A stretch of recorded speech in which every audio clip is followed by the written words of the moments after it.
Seen It podcast, the only podcast called Never Seen It that's worth listening to. With us tonight, Mr. Arnie, the one-man party, is here with us tonight. Mr. Daily Dares, a.k.a. Filipino Grigio, a.k.a. Alex Callego, the brothers Callego. Mr. Donnie Appleseed, a.k.a. Donnie Guzman, the cousins Callegos / Guzman. Mr. Ghost Nerd 88, a.k.a. Justin Holden is with us. And Milkman America. And that Denver girl, a.k.a. Amber White, is here tonight. And then there's me, Boots Too Big, a.k.a. Adrian De La Torre. And tonight we're discussing the 2025 Rental Family. This girl needs a father. Hi, Mia. I'm your father. I'm your father. Starring Brendan Fraser, an American actor in Tokyo struggles to find purpose until he lands an unusual gig, working for a Japanese rental family agency, playing stand-in roles for strangers. As he immerses himself in his client's world, he begins to form genuine bonds that blur the lines between performance and reality. And I believe this movie was chosen by Mr. Milkman America. Chris, why did you choose Rental Family? I am a sucker for a Brendan Fraser film. So first and foremost, this man is special. And the fact that we get to see this guy in another leading role, apart from The Whale, I feel like this is just a wonderful look into a very real thing I found out about rental families in Japan. I, for one, love that we're in this Brendan Fraser renaissance, a Brenaissance, if you will. What would you say? I mean, obviously, this is such a different role from The Whale and everything else he's done. Does the man have range, Chris? What do you think? Or is he a range master? The man only knows range. You're going to get lost in Brendan Fraser's range. I feel like, yes, he himself is just an absolute gem. And I feel like you can throw any role at him and he'd be able to do it his way, and it'd be uniquely his role, and he'd be able to do it like earnestly. But more so than that, I got hooked into this movie through Brendan Fraser, but the supporting cast and the director and everything else about it really kind of like sucks you all the way in, and you're kind of like enveloped in this like really interesting story all of a sudden, and looking at some really like deep topics relatively quickly, which was kind of like a surprising, nice little thing. But I mean, if you watch The Whale, if you've watched it, that was a very emotional movie. And I would say this is just like a different flavor of a very emotionally deep movie. He has a very sort of subtle vulnerability to him, Brendan Fraser does. Like, he doesn't overact at all in this, but there's a very subtle vulnerability to him that really makes the character, don't you think? Absolutely. It feels real. I think that's you forget that there's actual acting going on, which is ironic because he's plays an actor in this film, and he does it so well that at points like you just completely forget that this is Brendan Fraser acting, and you feel so invested in this, I guess, work family.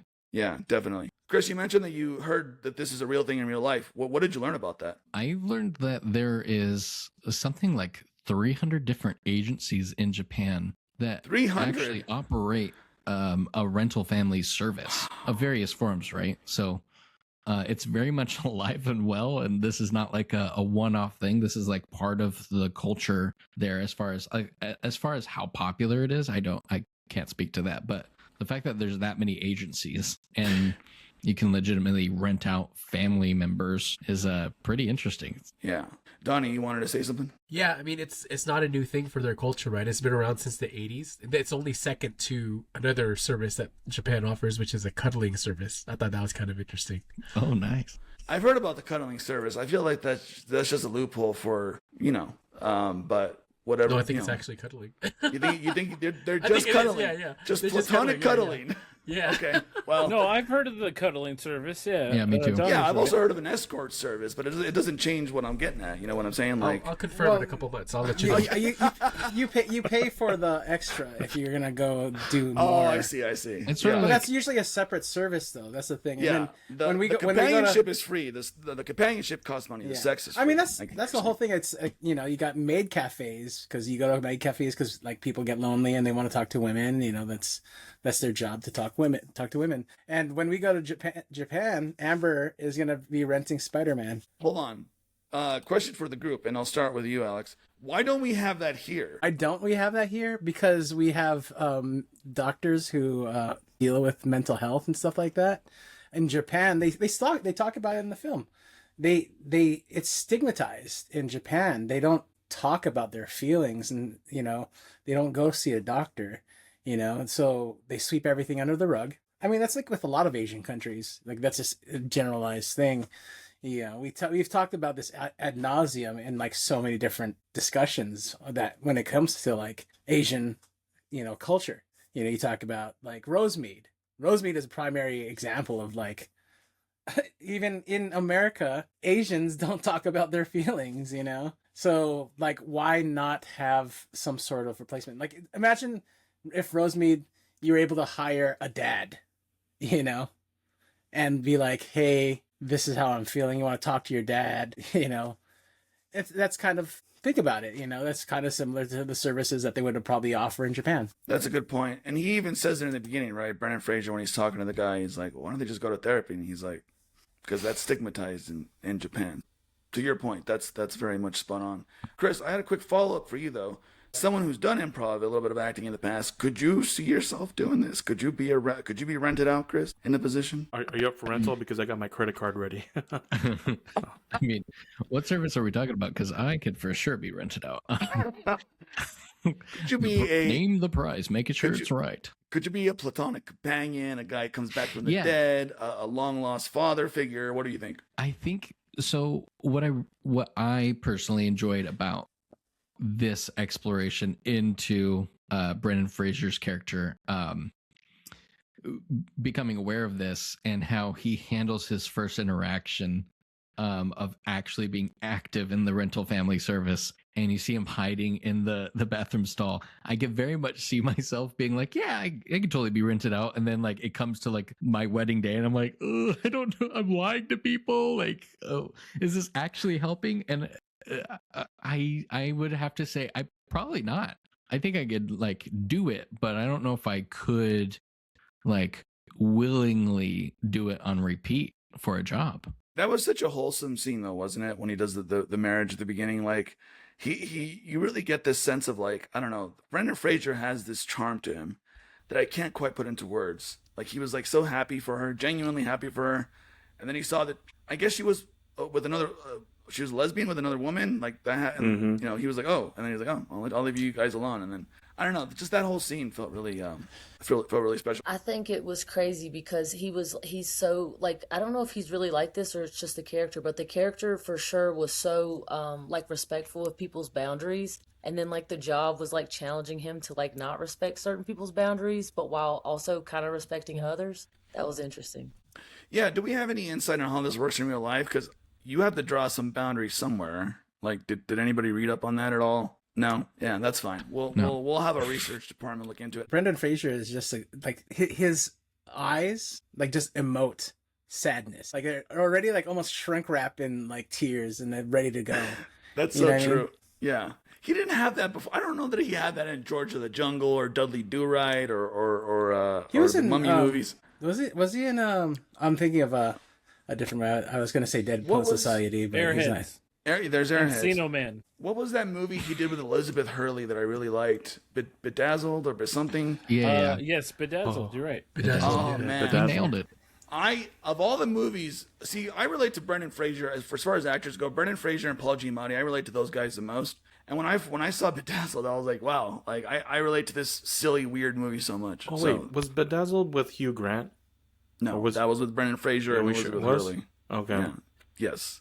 Hugh Grant was in 2 weeks' notice with fucking, what's her name, Sandra Bullock, and he was in 9 months, and he's been in a lot of stuff, but he was not in Bedazzled. Do you like Hugh Grant, Arnold? Is that why you bring it up, or? No, I just remember that was one of the few movies I watched, like when I started watching movies as a teenager. Nice. Yeah. Oh, he's great. He's not in Bedazzled though, but I feel like because I already kind of sort of like help people already with doing the things that I do for community stuff or work or whatever it is, I feel like I would do it specifically to help other people. I personally get satisfaction out of helping others, which is I feel like is great to a fault, because I also forget about myself a lot, and maybe I need a rental family of some sort. I need a rental mom and dad. That's what I actually need, because I don't know. I think I would be great at doing like the rental family stuff, even if it isn't just family. I think I always wanted to do the big brother, big sister thing. And at the same time, I'm like, man, like, I don't want to be I don't think I can, like, fully 100% dedicate myself to be a part of this kid's life because then they're going to expect something more from me. I don't think I can ever do something like that because I feel like that's a little bit too Too serious much. of a role. Yeah. Yeah. And you latch on to this person, and not saying that I couldn't. I'm sure I could do great with that, but I feel like when you do the big brother big sister thing, that's more or less like a lifelong commitment thing. While a rental family, it's like this person is feeling a type of way and they need this thing that they're missing from their own personal life, whether it's like family, a friend, or whatever. I feel like I could do that because it's a contracted thing, and you're like, I'm here to fill that void in your life for possibly a temporary amount of time. I think I can do that. But like when it comes to like things like Big Brother, Big Sister, I think that's a little bit too close to home for me. Just to dive a little deeper, if you don't mind, I think what you're talking about, though, as far as like the longevity portion, how do you think you would handle Brendan Fraser's like big ask of doing like that 3 week rental family where he's getting attached to like the daughter? Like, would you be able to? Do you think that you could handle something like that where you have to lie to an innocent kid about being Yeah. someone who's very real to her? Yeah, well, the thing is that like I if it came to that point, and I would establish, me personally, I would establish, I'm like, okay, I'm not your real dad, or I'm not your real brother, or whatever the situation is. In this case, it was like dad. Um, I would establish at some point in time, even probably even earlier, into the process of all of this, I would be like, hey, I'm not your dad. I probably won't ever be your dad, but I would be happy and honored to be your friend. Like, we can go hang out, we can go do things. And I'm sure that's what will happen with me. I feel like that is a little bit easier of a segue because they already have an understanding that this is like not a real thing. Now, I know in the movie it got a little bit serious with them because like it was a lie from the get-go. Nothing was established with the child. The parent didn't even say anything for like the longest time. And the parent had to like pull back and be like, "Hey, this guy." Like eventually, before it was too late, she was like, "Okay, eventually, this guy's not going to be around, and we're going to have to, You're lie talking and about the things like that." mom, right? The mom. I Sorry, thought that yeah. was really shitty of her. Yeah, it was pretty shitty. I She's like, hated "Oh, that. you're texting him? You're Yeah, it like, was that. I feel man, like that's too far. I feel like when it comes to rental family things, I think that's one of those cases where it's like in the contract, I think both parties need to establish that this is just a temporary thing. It's not real. And I think that's where they failed in that part of the movie, because that child got attached. This child is young, and they're going to be impressionable by the first person that they can look up to. And he was a really nice guy. I felt like me in that situation, I would establish early on. I would be like, hey, this is I'm here to hang out with you, pretty much. I'm here to be like your dad. I'm here to pretend like your dad. But that's me, though. That's how I would handle that situation. But the thing is that if an attachment comes along, then I'm going to treat it as like friend, family type of thing. I'm not going to deny them that. And I think that's where I differ between me and Brendan Fraser's character, is that I would definitely set my boundaries early while still performing my duties for this job. right." But if a friendship spawns from that, I'm okay with that because now I have a friend. Now I have, someone else that I can, go hang out with or take care of, or maybe that's something that is a void in me that simultaneously fills for me. I'm filling a void for them, but maybe that also, the reason why I'm doing this in the first place is that fills a void for me as well. So I don't know. That's me though. Yeah. Donnie, your thoughts? Yeah, that's why this thing is so, or this service is so controversial, right? Because in the contract from the get-go, you're hiring an agency, and they tell you that, number one, no emotional attachment, right? Emotional attachment is prohibited. And so that's what makes this thing so crazy, is because how do you put yourself in that situation without getting emotionally attached? Especially if you put yourself in like Brandon Fraser's shoes with the kid, right? There's just certain things that's going to tug on your heartstrings depending on where you come from as an individual and your own personal experiences, right? And so to do something like this and to separate yourself and not have that emotional attachment is almost impossible. I think so. No, yeah, that's a good point. That's why when I first heard about this, I thought, like, not this movie, but in general, the concept of this rental family thing, it sounds low-key, not inhumane, but what's the word for it? Like, Unethical, maybe? Yeah, it's bordering on that for sure, Yeah. right? Because it's like that thing, like, people will do something like this before they go to therapy, like Brendan Fraser says. Alex, your thoughts? Well, also to Donnie's point, if you look at the very beginning of the film, they show there's a scene where he's coming home from like doing that job, and then well, not the job, it was like the audition, and he doesn't get the role. He goes, buys his like this probably discounted sushi from like the convenience store, and then goes home. He's sitting at his window looking out, and he's looking at across the ways. There's that building, and you see all those I little love that. apartments, and there's Yeah. people interacting with each other, and it alludes to the fact that he too is looking for a connection.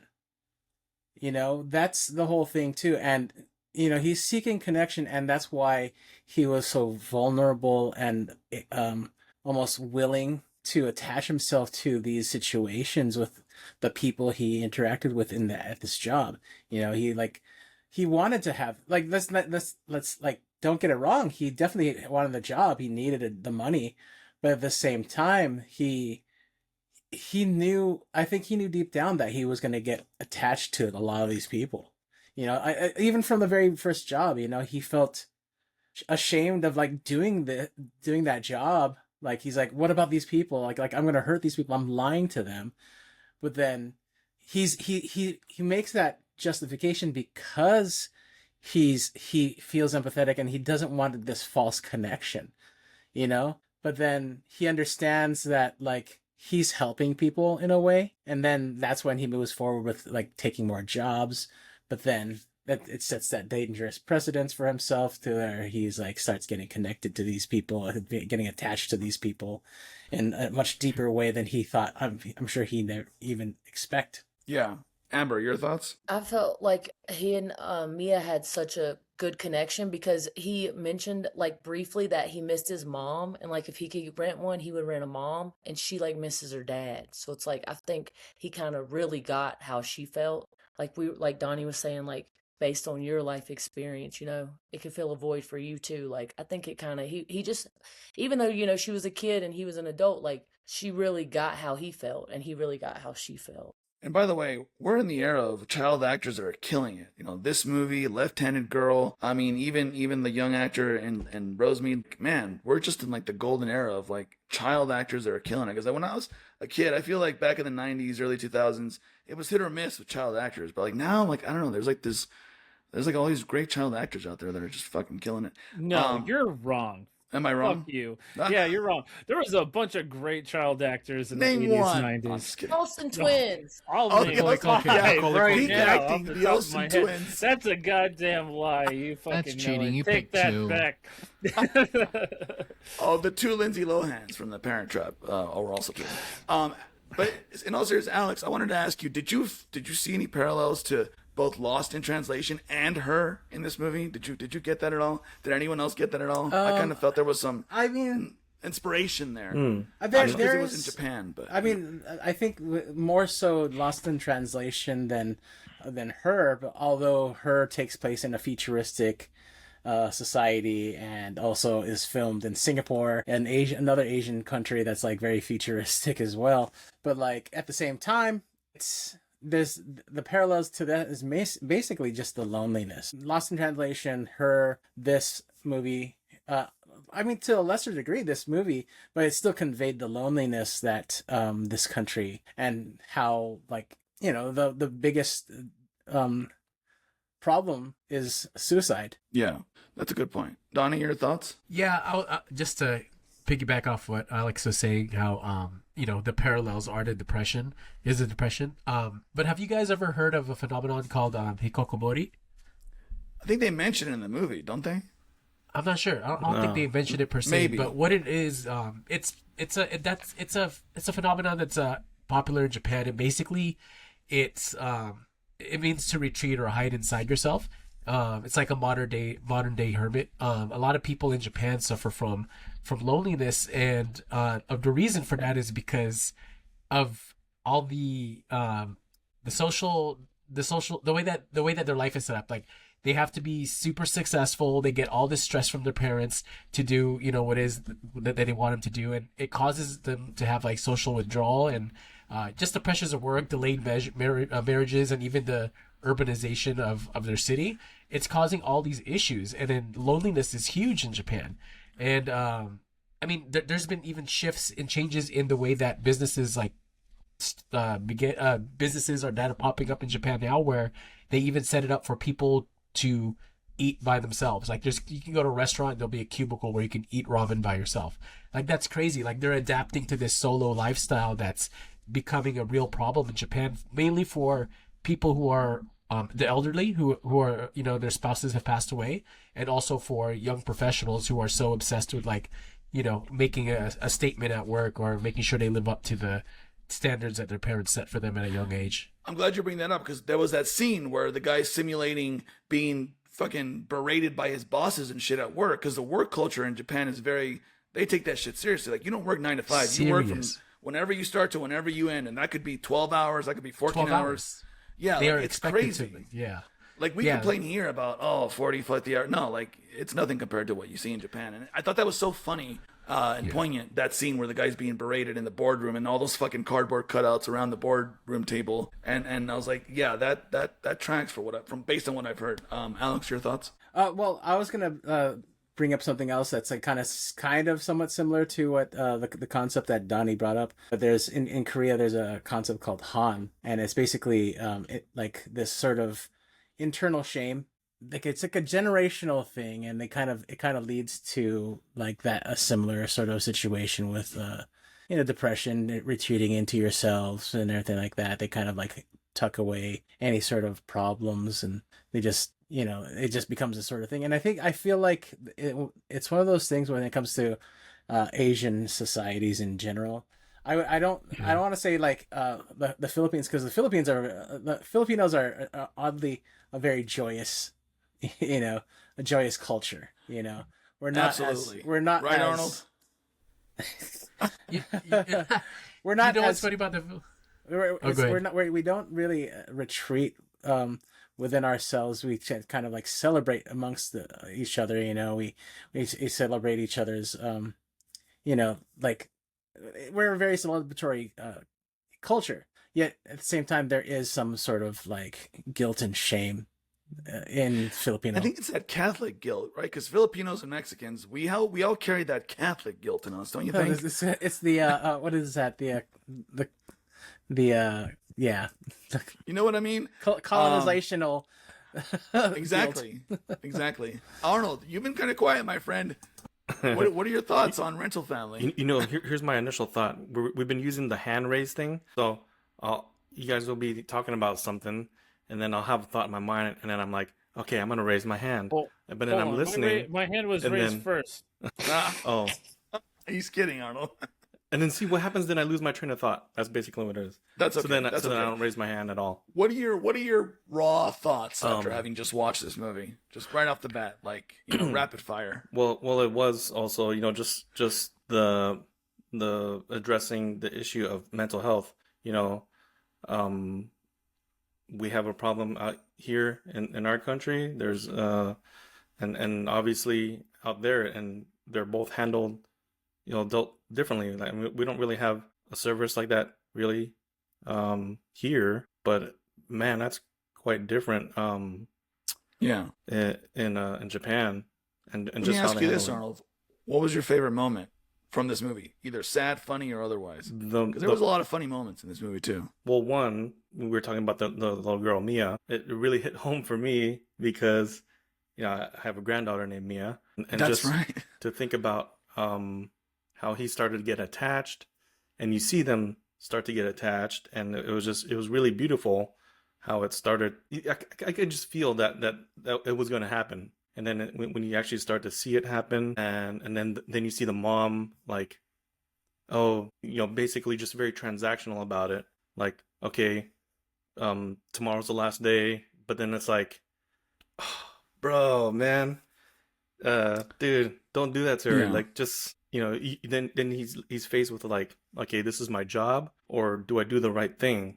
And another thought that I was thinking about, oh yeah, earlier I started thinking about it, but I forgot. But now I remember, was, you know, they're sweeping the stuff under the rug and just not being honest, not being honest with themselves, not being honest with you know, dealing with the situation. To me, especially with just how I dealt with the stuff, is it's always best to just come up with the truth, because like the truth is going to come out later sometime. The truth will set you free. Indeed. Right, Arnold? Chris, thank you you. had some thoughts? Yeah, well, similar to like what we're addressing, Brendan Fraser in this, his character Philip, he, in a way, yes, he is lying, right? He's acting. He is playing a part. He is acting as through this service, not truly being honest. However, Philip the actor, right, who before like doing a role for the rental family service, he himself, you see, and Brendan Fraser does such a great job at this, as I feel like he does the same thing. He has like this straight shot earnestness about him, and this authenticity and sincerity about himself, and where he almost like at any given moment he's doing his best to be honest in any given moment, almost as like he doesn't know how to not be honest, right? So like he's like constantly like living in the moment,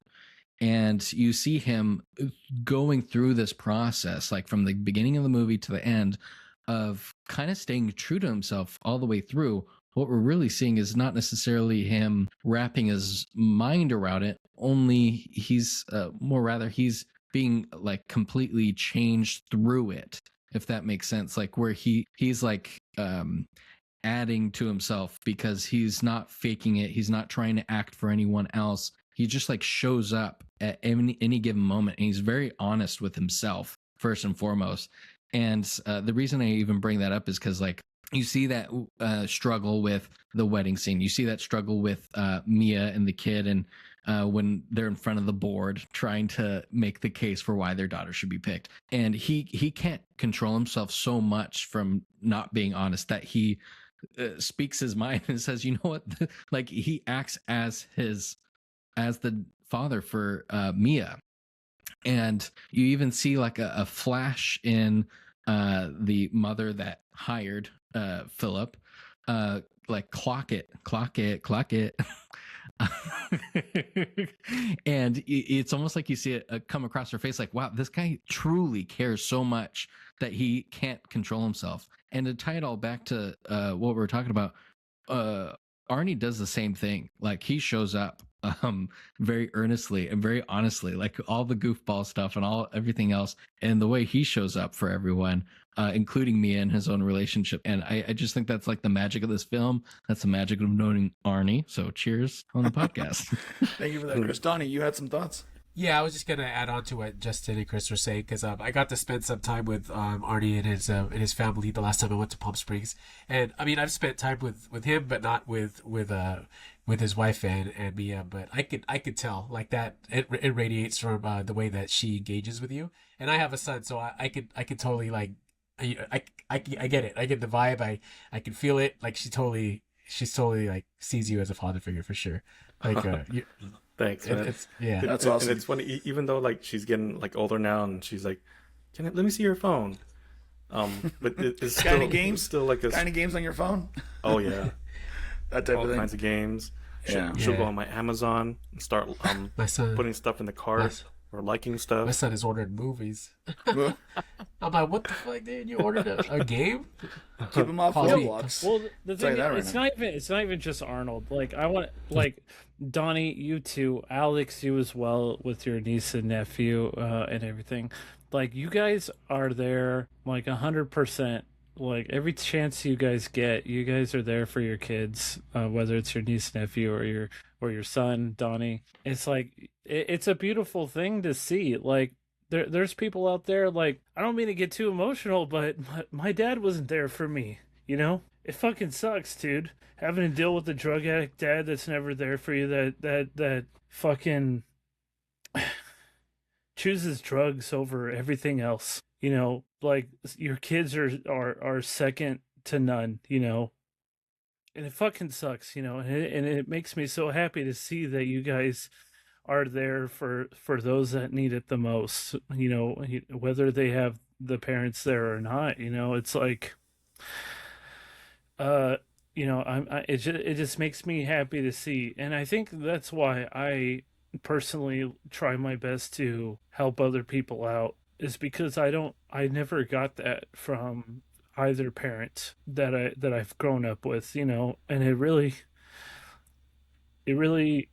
sucks. I don't mean to get emotional No, it's fine. about It's that, but it's perfectly just fine. like Yeah.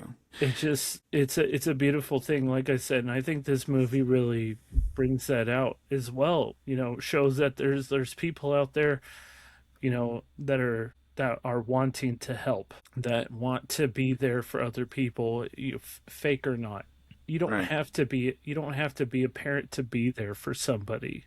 Definitely. You know. That's why I knew this movie was going to wreck me, because you really see it, and I forget who said it, but somebody said it. You see it in Brendan Fraser's eyes, the hesitance of not wanting her to know the truth, because it's not just going to wreck her, it's going to wreck him, it's going to wreck both of them. You know, like I just thought that acting, that performance he put out there was brilliant in that sense. Like he really wanted to be a father figure and keep it going, despite the parameters that were set by the agency that he works for, right? Alex, you had some thoughts? Well, just to add on to what everybody's been saying, it's I mean, obviously Brendan Fraser's character Philip isn't blood related at all, but he like again, when you're trying to get a connection, you create connections with people and stuff like that, it's obviously like akin to friendship, right? You're creating these friendships with people the way, you know. And one of the things that I saw some research recently where they said the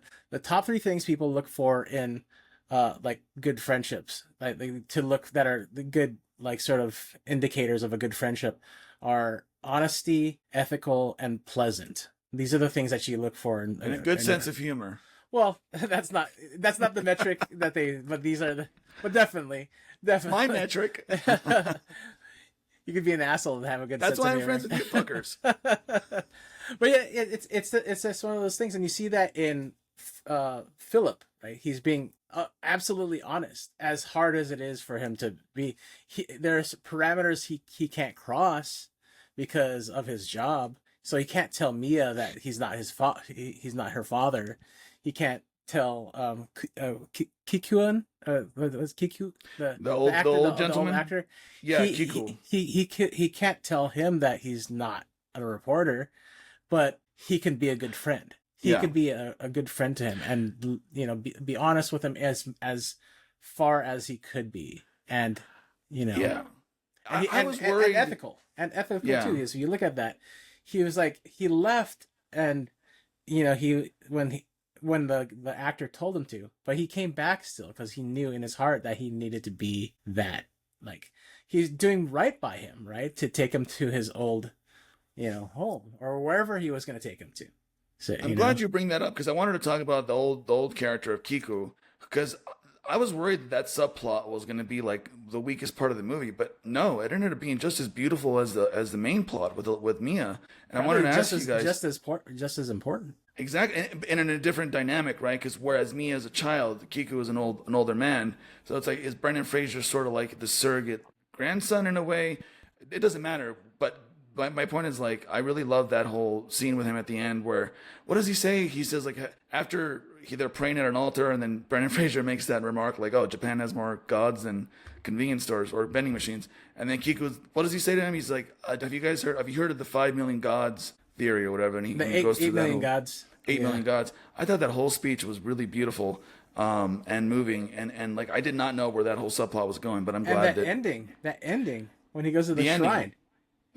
Where you're talking about with Brendan Fraser at the very end, right? In the very end, when he goes to the shrine, and then he goes to the old man, the actor, was at the very beginning when they first meet, and then they like he goes in there and finally and sees what was behind that curtain, and it was that mirror, and it was his reflection. And it's that idea that God is in everyone, including ourselves. So that was really HLP cool. had brought that up in the chat. I'm glad you're bringing it up, because that was such a beautiful way to end it. Like, this movie doesn't have like major big plot twists or set pieces. It's very much a human story. Donnie, your thoughts? Yeah, I was just gonna add on to what Alex was saying. I thought it was really cool how they did that in the movie, because you look at Mia and like the struggle for her is like the pressures that are coming in her future, right? Trying to get into that school. And then you look at Kiko on the other end, where it's like his past is like slipping away from him. Like, he's losing his memory. He's about to die, pass away. And so it's kind of like, it's just like a nice balance, how the director Hikari did that.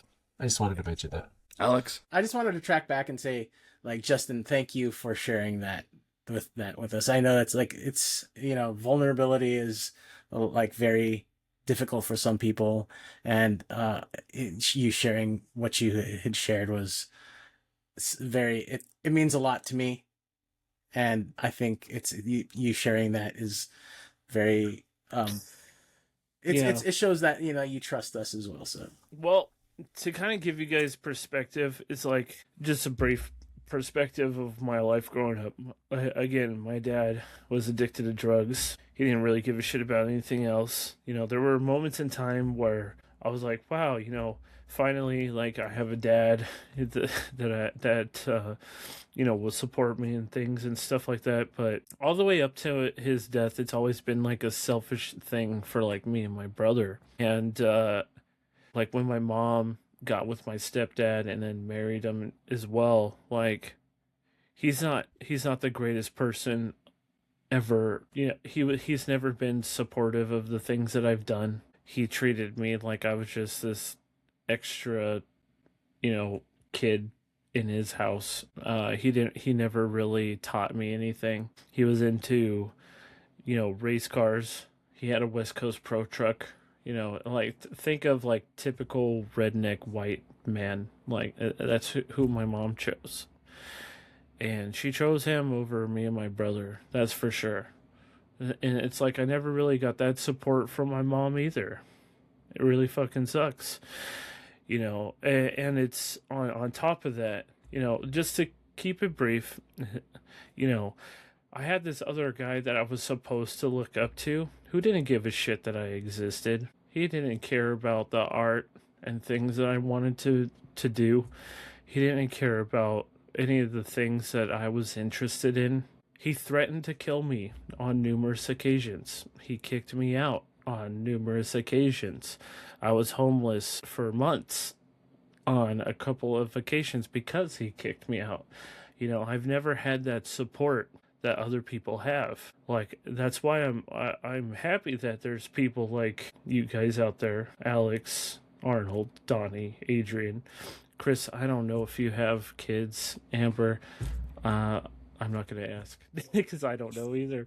But it's like, too. I'm a lot like so I appreciate you sharing, because similar shit. It's just like it fucking sucks, and it makes me happy to see you guys there for your kids, niece and nephew, granddaughter. I'm glad you guys are there, because there's people like me out there that never once got any of that. You had to figure it out for yourself, so it makes me really happy. I'm proud to be your friend, because I know that you're there to take care of each other. Sorry, I don't mean to go on. No, don't apologize. I'm like full on emotional right now, you're good. You guys. I'm proud to be your friend. I'm proud that you're my friend. Likewise. Your friend too. We all love being your friend, Justin, and you know that you can always talk to us about anything at any time on the show or otherwise. And I wanted to ask you, All love. since we're talking about this right now, what do you think, Justin, that Brendan Fraser's character learned in the end from these experiences? Like, because he himself doesn't have a father as well in his life, as he mentions in the movie, and we find out he died 2 years earlier. What do you think was his takeaway at the end there? Oh, his mother had died 2 years earlier, yeah. so he was alone. Oh, his mother. Absolutely. So yeah, you know, he was lonely, and it's a lot like I was saying earlier in the podcast. It's like, you know, would I do something like this? Would I rent myself out to be someone there for somebody else? I think he came to a realization that he can be, and I feel like I said before, you know, he's filling the void, but also filling the void within himself. And I think that's that's ultimately his takeaway. That's his responsibility. That's my responsibility. Yeah. Is to fill the void, to help where I wasn't helped. You know, that's a to great grow point. from that. Yeah. And I'm sure you in your own way have grown in so many ways and have become stronger, right? Don't you feel as a result of the life that you've had, you know, the experiences you've been through with the people you know, so it's like in the end you can at least say like, you know, this is it's made me stronger, right? With what I've gone through and stuff, you know, I feel like most people could say that, and especially in like extreme circumstances of not having, you know, a father figure in your life, right? That's why it's such an interesting perspective that you bring it up. So, you know, thank you again for sharing that, because I think it really matters when we're talking about this kind of story, especially. Donnie, you had some thoughts? Yeah, I was just gonna say, I think like there was some real things that came out of having that fake identity, right? There was like real friendships formed. There was real growth within Brendan Fraser's character. This movie is about loneliness, but I think ultimately it really shows how you can create genuine bonds from unconventional moments or situations. And people who you never thought you'd create bonds with, right? I mean, Absolutely. Brendan Fraser is a fish out of water in this movie, and he creates these deep bonds with these people, Mia and the older gentleman. Like, you can't make that up, right? Like, AI could never. Chris, you had some thoughts? Yeah, well, to touch on that, like, there's something. This movie does so many great things where they just layer so many different aspects of what they're truly addressing, which is both the family that you never had, the family that you do get, and how loneliness is handled in this culture, right? And then showing an Americanized version where we're getting to essentially have like a peephole into what this looks like, right? The audience and Brendan Fraser gets along this ride. And I think with Philip is something that's really beautiful that happens at the same time is he's sort of being like audited as well by the woman who also works at the rental agency, the Aiko. Right. And like she even has that moment at the bar of like, this is serious. Like people here, like we go through this, and you have this really, again, you have this earnest moment between them, and Brendan Fraser's is like, I live here. Like these are my people, right? Like you are my people. And that was just, and then you see that, like, that's the beginning of seeing that guard get let down, which then lends itself to seeing like how, while yes, it's like you hear that cheesy thing of like, we're coworkers, we're family here. But like there is something to be said, like by the end of the movie, because they are so vulnerable in all these different ways and show up, that there's like this found family sense that they all get from one another. And like you get to see like that cheesy happiness at the end of like everything's working out now that they've worked out some kinks and everyone's good.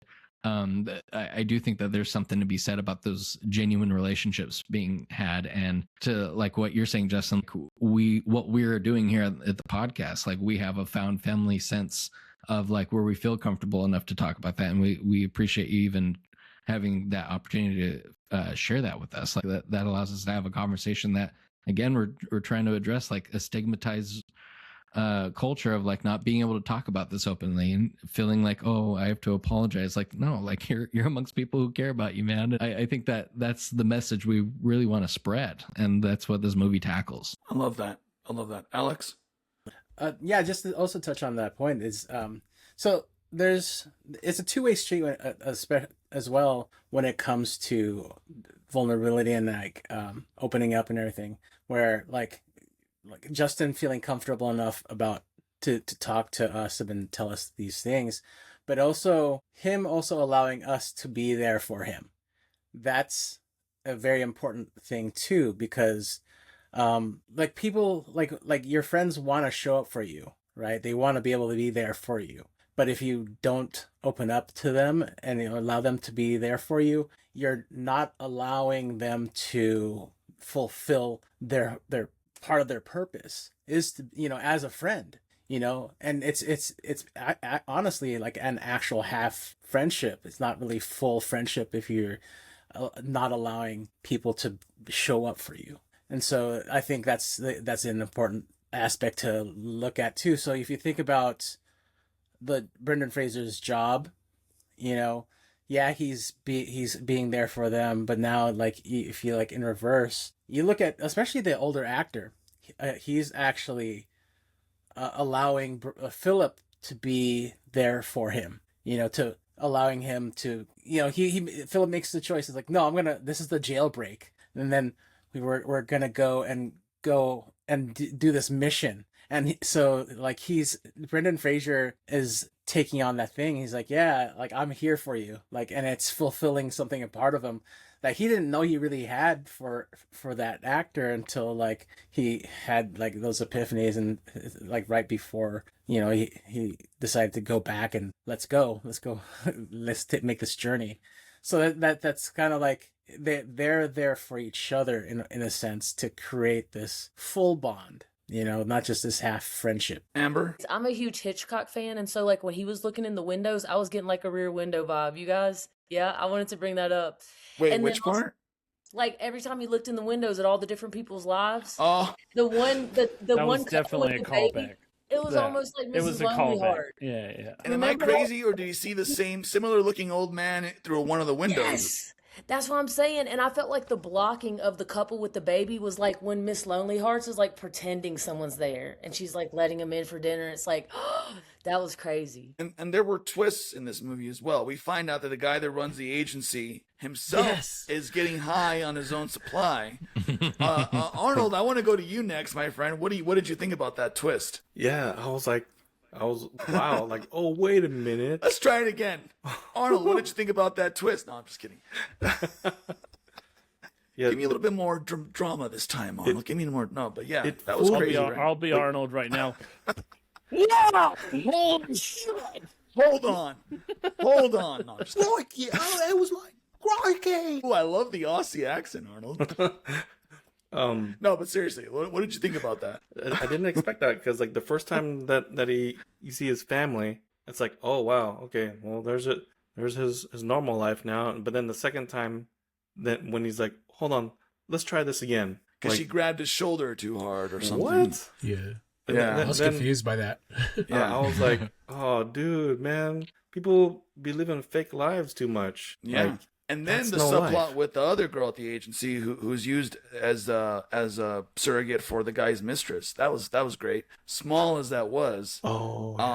And did I understand correctly that guy slapped her at some point, or was it the agency owner that somebody slapped that girl? Right. Go ahead. It would be the ex. Yeah, the wife. Yeah. I think he was trying to get his wife back by making her jealous with like a hot little thing, but like they really didn't have anything going on at all. So he just planned the thing, right? Right. It was they obviously them like she knew that it was like a surrogate like. But who did the slapping though? Was it? It was the wife / girlfriend or whatever that got cheated on. Because like you remember in the restaurant. Like she's in there, and then the girl, the wife slaps the surrogate, and then they leave, and then she's like, "Are you gonna pay for the dinner as well? Like at least like they pay the." Wait, what? I don't. No, because remember, so she gets paid for the thing, and then the guy almost leaves, and she's like, "You need to pay for the dinner. This is this is your job. You paid me for this, and this is included in the job." You're talking about Brendan Fraser's female No, coworker. remember the restaurant and the girl. She said the slap was extra. Yeah. Oh yeah, the slap was extra.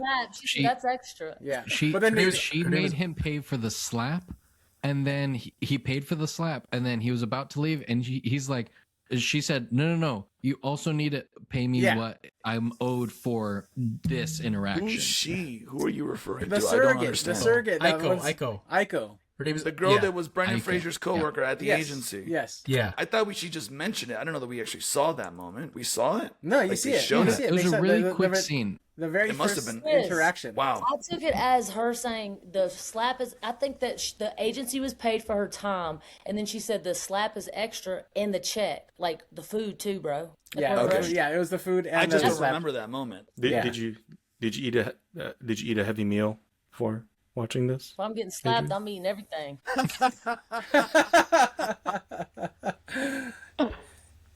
Truer words were Cheers never to that. spoken. Donnie, you had something to say. Clock it. Yeah, Clock it, clock going it. back to Aiko's character, I was just gonna say that's an important character because that really gives you insight to this business and how the dark side of this business, right? That's the main purpose of her being in that movie. Is like, the reality and crossing that line right there. It's like super thin, especially for her. Like, But she's it's putting kind of herself stupid. in danger. If you're cheating on your wife, are you going to go through the trouble of hiring a surrogate mistress to like come into your house and apologize to you? Like, who Well, really 'cause he- does that, bro? Because he has no balls to bring in the Exactly. real girl. You know what I mean? Oh, okay, That's what it was. is. Yeah. Gotcha. She, That's mentioned, why she she gets mentions it pissed on off. the second gig that she has, that The like audacity. similar Yeah. service, right? She Right. goes like, "I'm here as a surrogate because your boyfriend or husband doesn't have the balls Right, to admit right. to Pussy. you." Yeah. Yeah.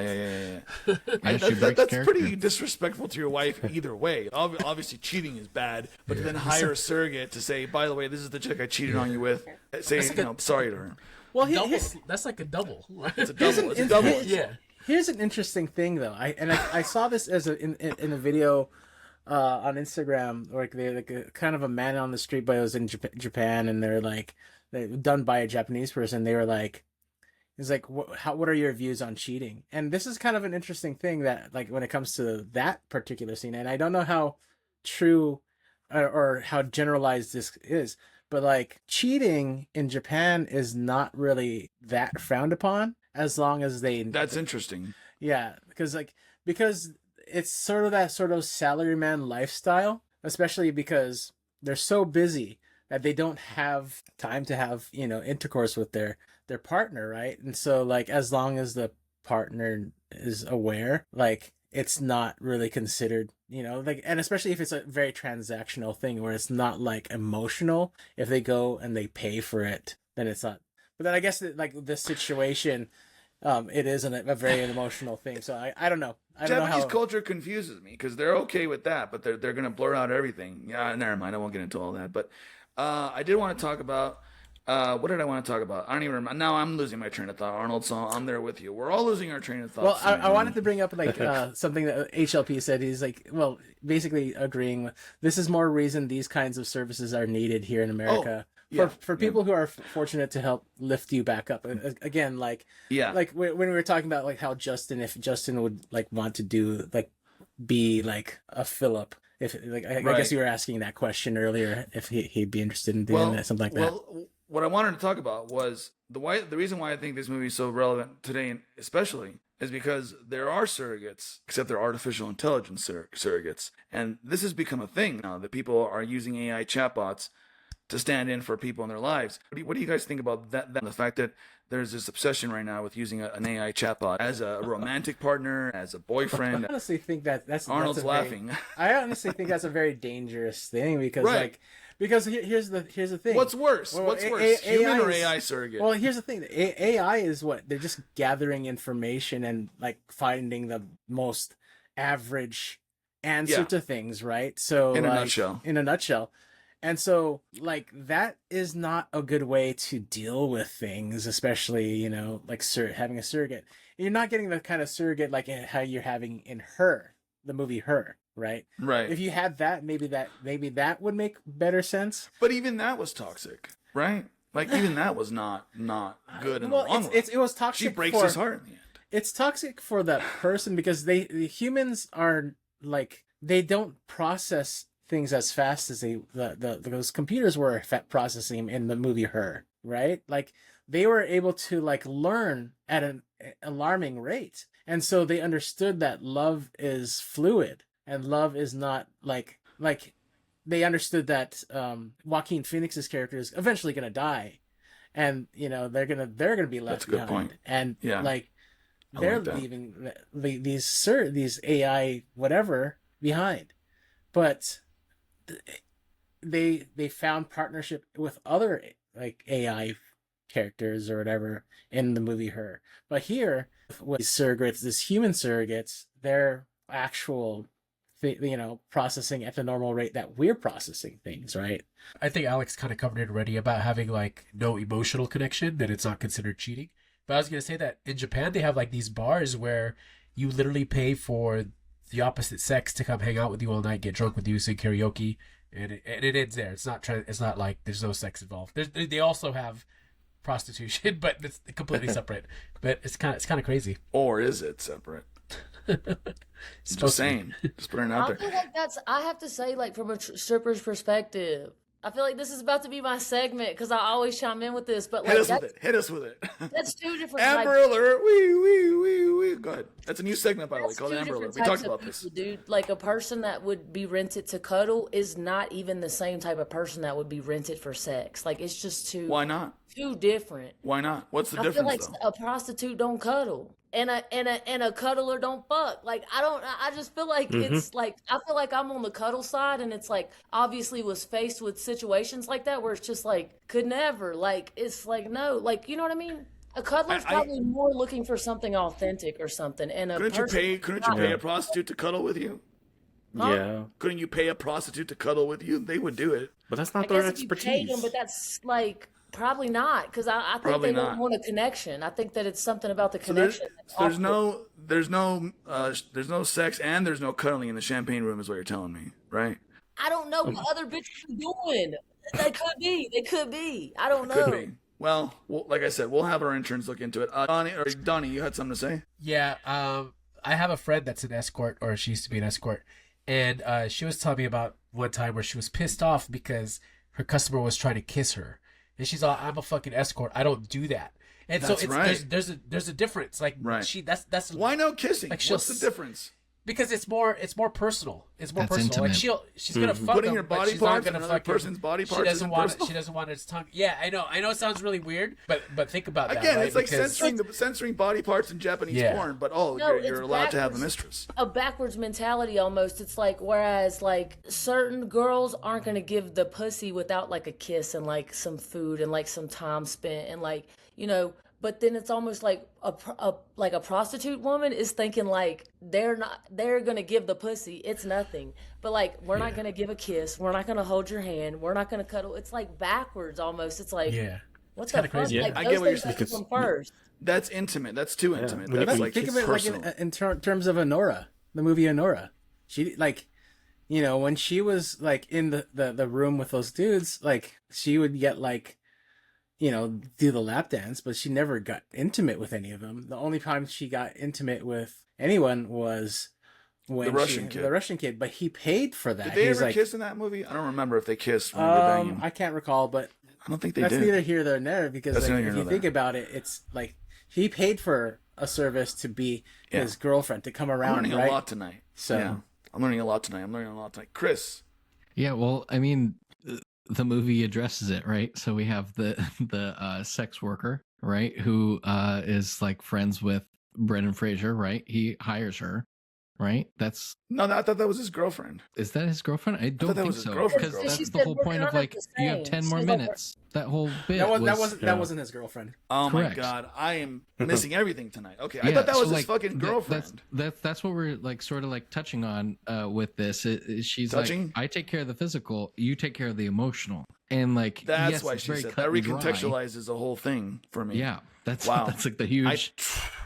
totally you have to missed that. rewatch it now. I have to rewatch. Yeah, I have 24 hours on my rental to watch it. Yeah. Well, that has been a discussion if I've ever heard one, and we have 7 viewers in the chat. HLP, by the way, MVP of the chat as always, with making great points about stuff. And then we have Arnold, a little late to it, but getting on to his shake the hips. I think we're at that point now though, where we can wrap her up, unless anybody has anything else they want to talk about before we get into it. Anyone? No. This is his second twerk. Y'all better recognize. He been back to work. Ooh, ooh, ooh. Yeah, Arnold really He's has. taking care of the physical right now. Yeah. I'm never drinking tequila on this podcast again. No. Unless you go to mini golf with Amber, and then you can have some tequila shots, right? All right. All on Shot, me. shot. We're gonna do shots. Japan. By the shots. way, the director Japan gonna be Hikari shots. of this movie, Hikari, the director, is a woman. I didn't know that. She directed a movie. I never seen it. I heard of it. They're called Beef. No, it wasn't Anybody a movie. It was a watch- TV series. Oh, You never seen Beef? That's Beef such a good is show. awesome. That was such a Oh good yeah, show. that's got Kaylee Spaney, Oscar Isaac. Wow, Carey Mulligan. Look at that. I need to It, watch it it. has what's the guy Steven from Yeun? Steven Yeun? Steven Yeun, yeah, from Walking Dead. Yeah, It's a good show, dude. I need a to great watch show. Beef now. David Cho. David Cho was in that movie. Beef, Such yeah, a basically that was. plays himself. Yeah. I think we watched that movie like all in one night. All right, lady and gentlemen, I think it's time for final thoughts, and I think I'm going to start with Donnie. Give me your final thoughts on Rental Family. Yeah, I really loved this movie. I wanted to see it in the theater, but I didn't get a chance to, so I'm glad we did this movie on here. I just wanted to bring up one of my favorite scenes, and it was at the very end where when a guy passes away, and then you see the rental family crew, the employees, all come together. Yeah, they're together as a family, as a unit, right, in honor of that guy's death. But I thought it was just shot well. That the director Hikari, she started off as a photographer, and the way she framed that shot was really beautiful, and it was surrounded by like the cherry blossoms, and I don't know, that was just like my favorite part of the movie. You're a photographer. Yeah, I think that's kind of why I gravitate towards like certain like scenes or like why things pop out. Is there to me. a future film in the Donnie Guzman universe? Are we going to see a Donnie Guzman That would be directed? awesome. That would be sick, right? We're gonna do maybe one day. Crossing film. Yeah. We'll just do a live documentary when we're in Japan. There you go. Where can people find you?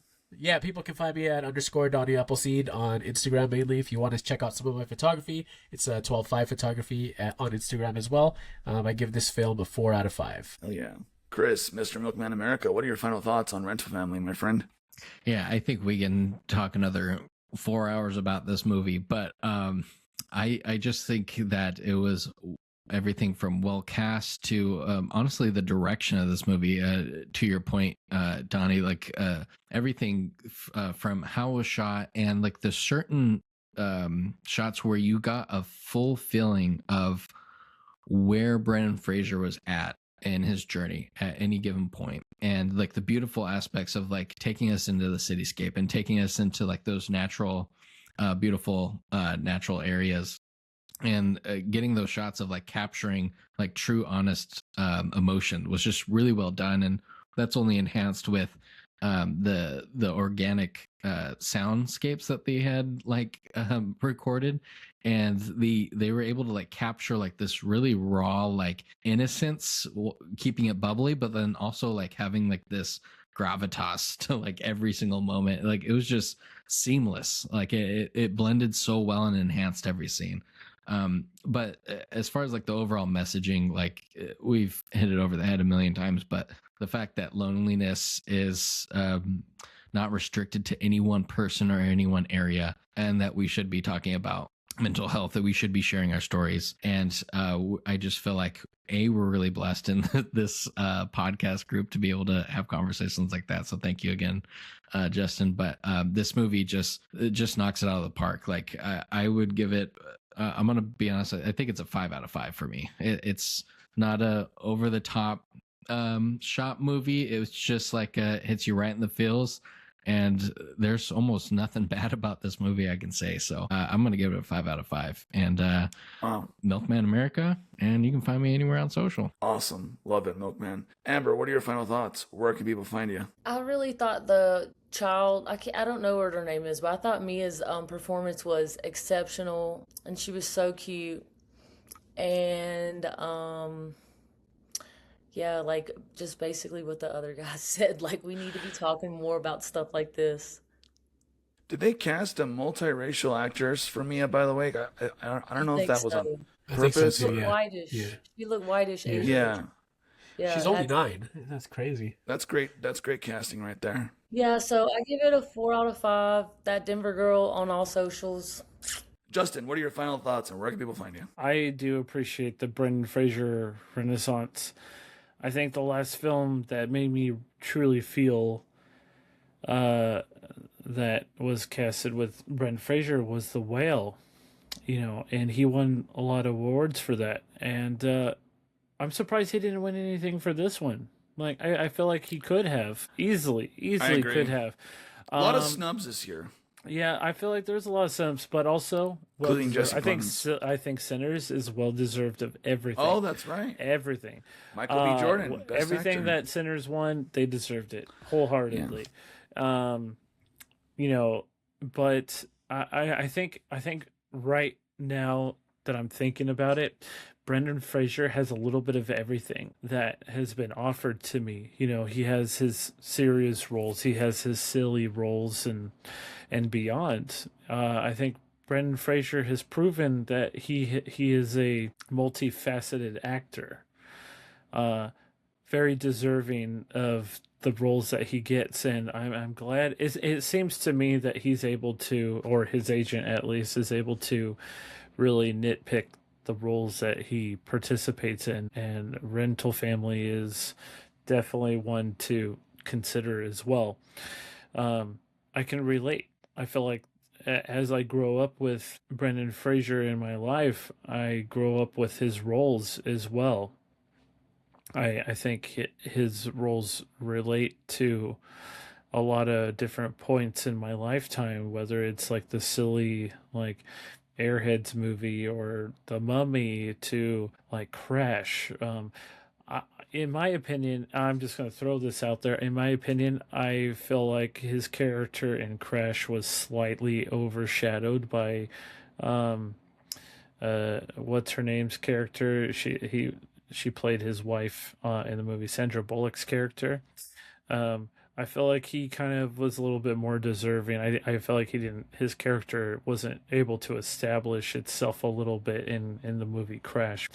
I'm glad to have grown up with Brendan Fraser. I felt like he was in that sweet spot between like the late 90s and up till now. I'm glad he's able to find his footing again after all the bullshit that he's been through.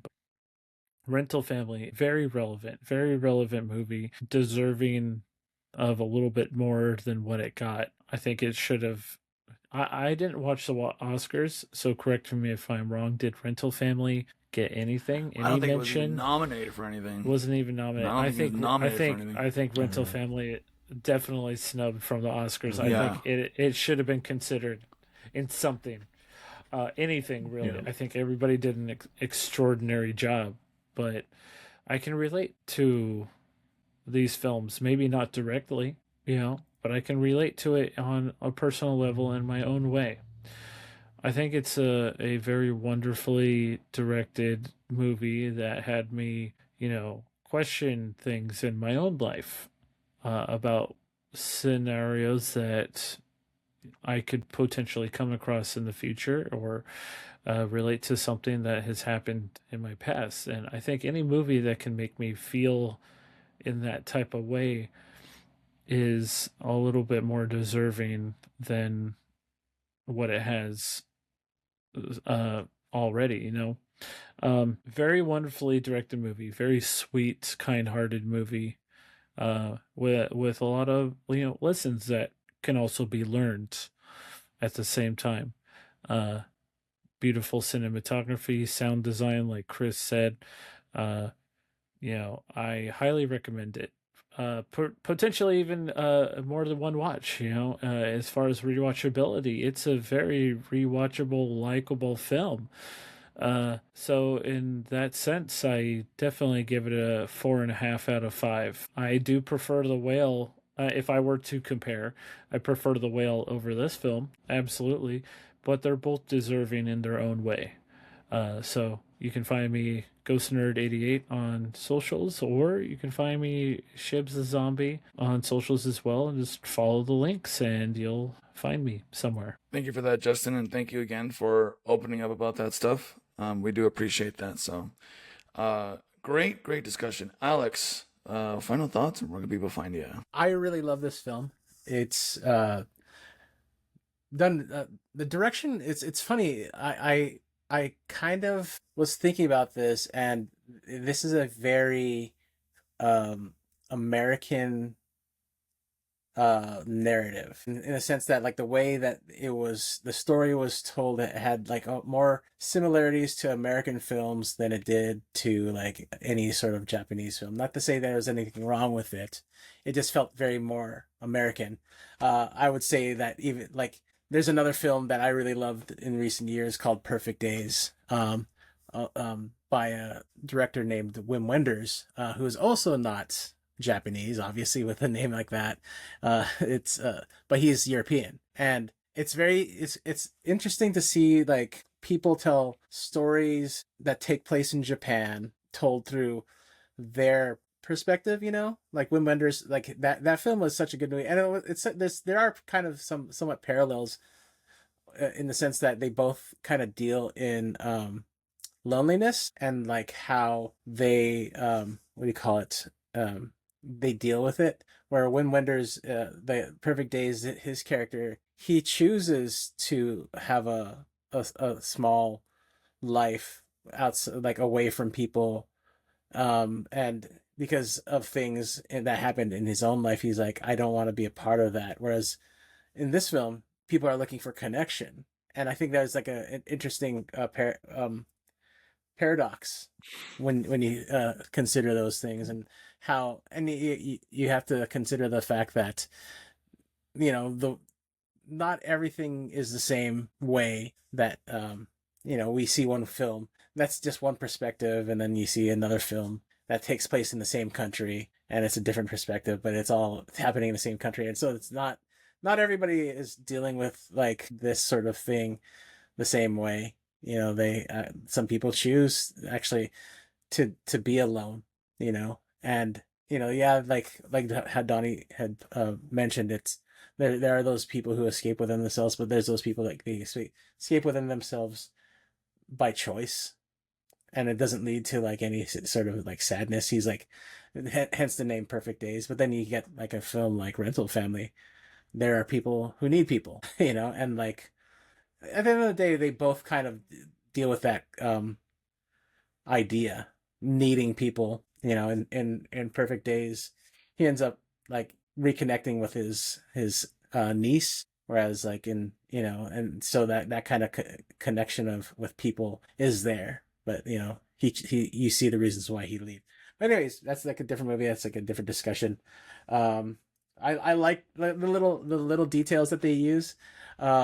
Like in Japan, when you're handed a business card, you are to accept it with both hands, take it, read it, study it, with intensity, and like actually almost like really like remember it, and that's a sign of respect, So you don't like take the card and like just instantly stick it in your pocket, but it's like that's such a crazy, like interesting, accurate thing that they did. That if you notice any of the scenes there, they show somebody receiving a business card. They're like, even the old actor, he takes the card from Philip and he's like, he reads it with intensity. It's just like, oh, okay. So they were like being accurate with like little cultural things. I think that was very interesting.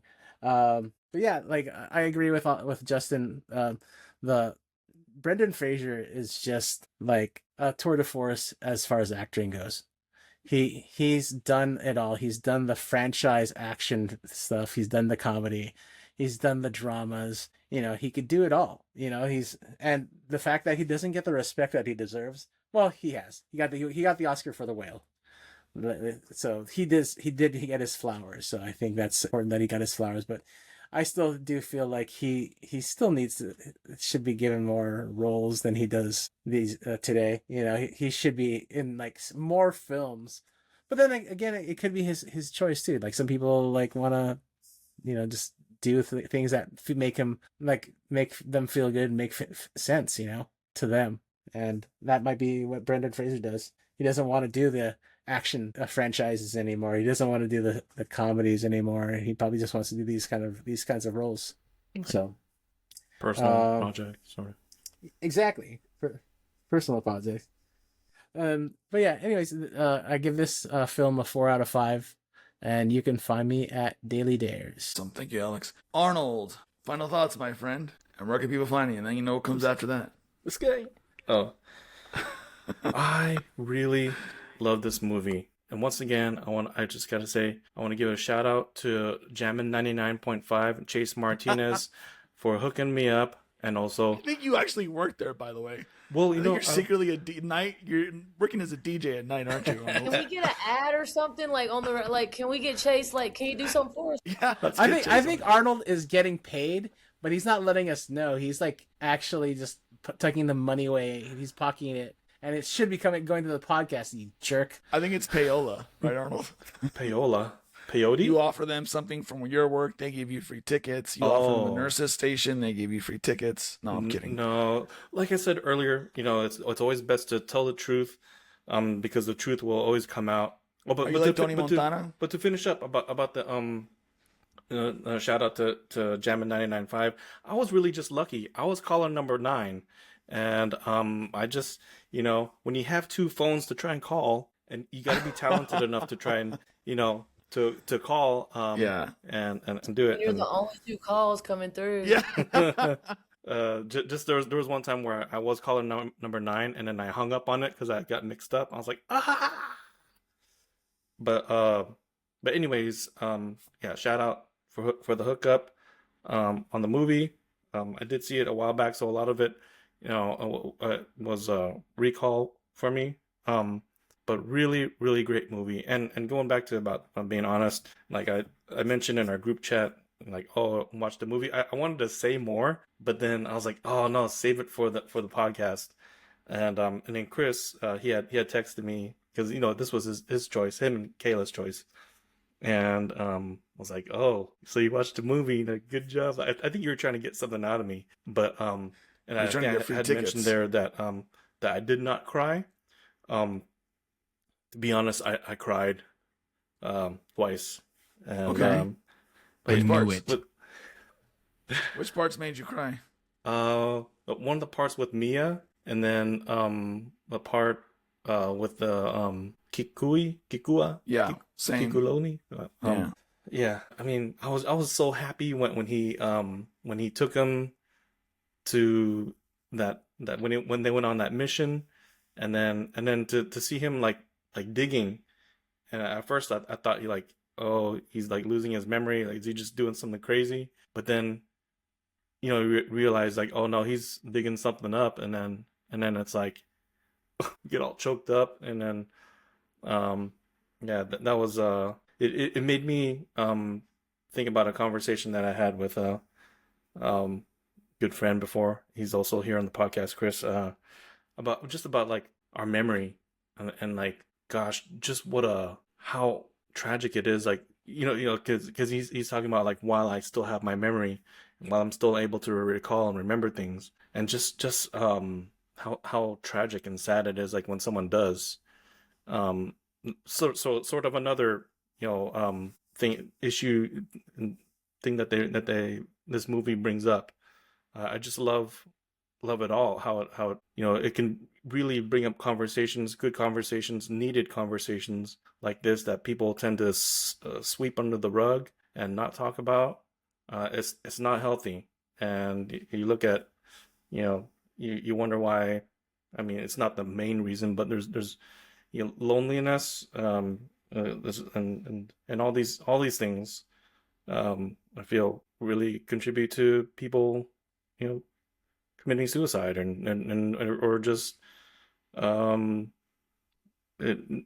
not dealing with things, and it's not good for them. It's not good for the people around them. And I really love that this movie touches on that, but there's also a lot of really high moments and happy moments, and just really, really beautiful. My private chat's kind of going wild. They're crazy. I don't know. Oh, that private chat. They're like, hey, but there's only a couple baddies in there. Only a couple. Yeah. It's too bad you're not going to Japan. Yeah. One of these days, first things first, I gotta get my passport. So you and I will go, Arnold. Yeah. I really love this movie. I want to watch it again. I will give it a 4.5 out of 5. Wow. Love this movie. what's stopping me from giving the other half a full 5 out of 5? I don't know. Well, first, tell us where can people find you? Oh, y'all can find me at Arnie Callego everywhere. Nice. Well, we did it, Arnold. It's that time of the show. It's my favorite part of the show. Oh, I think you know it's coming, Arnold. Time for the Arnold Snooze-O-Meter. Oh, that's going to be a classic one day. You know what?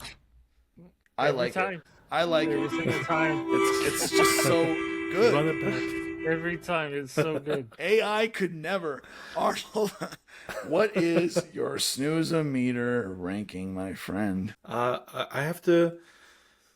I'm trying to remember.